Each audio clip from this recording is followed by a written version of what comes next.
Bonjour Monsieur Tendu. Bonjour monsieur. Comment vous allez Monsieur Tendu? Monsieur. Monsieur Tendu. Serrez-moi la main monsieur. Monsieur Tendu. Monsieur. Il respire plus.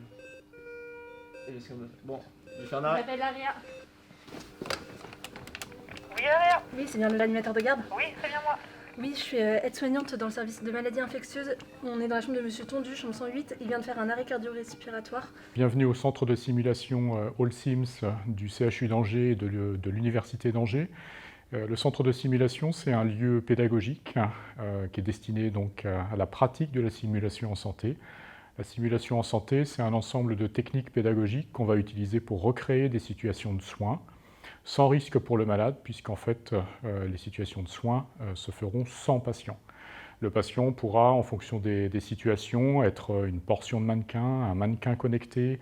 On peut également utiliser ou avoir recours à des patients standardisés, donc des acteurs qui sont formés à la pratique de la simulation et qui vont rendre compte de certaines situations de soins, de leur ressenti de certaines maladies.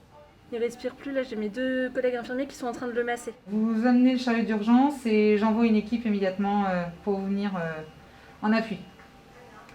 A tout de suite. Donc là, en fait, on est en régie.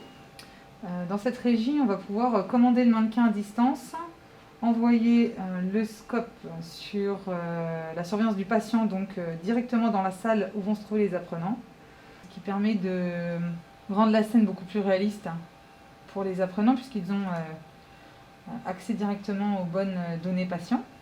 Je vais pouvoir avoir accès à beaucoup de fonctions différentes en fait sur ce mannequin pour emmener les apprenants vers une séquence pédagogique dont les objectifs ont été prédéfinis.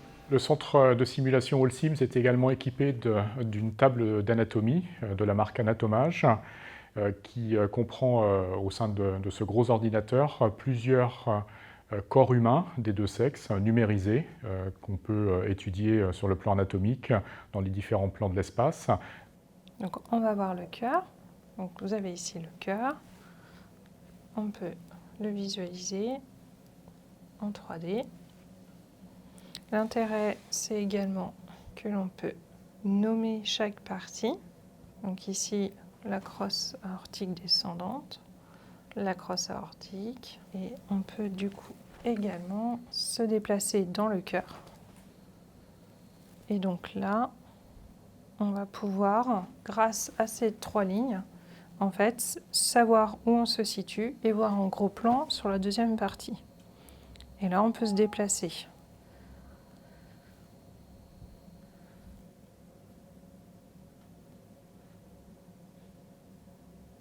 Cette table comprend également plusieurs animaux, des animaux utilisés lors de la recherche biomédicale ou des animaux plus exotiques.